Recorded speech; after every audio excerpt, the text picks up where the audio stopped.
warahmatullahi wabarakatuh. Alhamdulillahirabbil alamin, wassalatu wassalamu ala asyrafil anbiya'i wal mursalin wa ala alihi wa ashabihi ajmain, amma ba'du. Pada kultum hari ini yang akan nemenin waktu berbukamu, aku bakal bahas tentang hijrah. Jadi dalam pengertiannya, pada bahasanya hijrah memiliki dua arti, di mana yang pertama berarti perpindahan dari suatu lokasi ke lokasi yang lainnya, dan satunya yaitu dari suatu kondisi ke kondisi yang lebih baik. Contohnya yaitu pada zaman Rasulullah, saat itu para warga muslim yang berada di Mekah, mereka mengalami tekanan yang luar biasa sehingga akhirnya mereka memilih untuk berpindah ke tempat yang lebih baik. Kata hijrah sendiri berakar dari kata hajaro, di mana artinya meninggalkan atau menjauhkan diri. Tapi pada era tahun 1980-an, di Indonesia terutama, kata hijrah mengalami perluasan makna. Di sini hijrah lebih dimaknai sebagai perpindahan dari perilaku yang buruk ke perilaku yang lebih baik.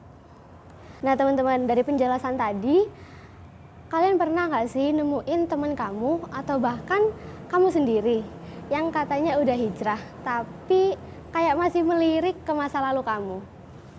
Mereka-mereka yang katanya udah hijrah, tapi masih berbuat hal-hal yang mendatangkan mereka dosa. Nah, untuk menjawab hal ini, aku punya beberapa cara untuk gimana mengurangi agar setidaknya kita tidak melakukan perbuatan dosa itu. Yang pertama yaitu selalu tanamkan diri pada hati dan pikiran bahwa Allah Subhanahu wa Ta'ala selalu mengawasi kita. Allah sendiri memiliki namanya yaitu Al-Basir dan As-Sami, yang artinya Maha Melihat dan Maha Mendengar. Di sini meskipun kamu mau berada di ruangan sendirian pun atau di pojokan pun, Allah itu tahu. Bahkan jika kamu hanya membatin, Allah itu pun tahu. Jadi di lain waktu, sekiranya teman-teman ingin melakukan perbuatan dosa, ingat-ingat ya kalau Allah itu pasti tahu. Yang kedua yaitu jangan lupa kalau ada dua malaikat yang senantiasa berada di kanan kiri kamu. Yap, siapa lagi kalau bukan Raqib dan Atid. Merekalah yang mencatat amal baik dan amal buruk kamu, entah itu kapanpun, dimanapun, dan pastinya hanya akan berhenti saat kamu meninggalkan dunia ini. Ngomongin tentang meninggalkan dunia ini kan artinya di akhir hayat ya.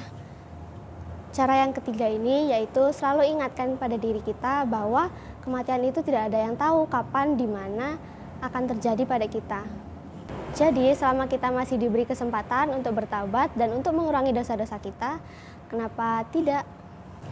Untuk merangkum pembahasan aku hari ini, yang pastinya manusia itu tidak luput dari salah ataupun kehilafan.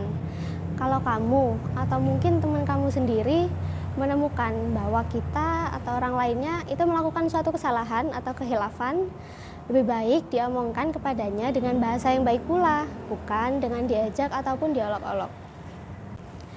Menurut aku sendiri, kata hijrah itu punya makna bukan hanya penampilannya aja, tapi mungkin mulai dari sikapnya atau kelakuannya, dan di mana dia itu ngerubah bukan hanya dari fisiknya, tapi juga dari dalamnya. Aku sendiri yakin bahwa hijrah adalah perjalanan seumur hidup. Karena hati kita juga mudah sekali dibolak-balikan oleh Allah Subhanahu wa Ta'ala, sehingga kita tidak bisa benar-benar istiqomah begitu ya. Namun yang pasti, hijrah tidak sekedar apa yang terucap dan apa yang kamu kenakan, tapi seberapa jauh kamu meninggalkan zaman jahilmu dan seberapa gigih kamu ingin mengharapkan ridhonya. Sekian dari saya. Wassalamualaikum warahmatullahi wabarakatuh.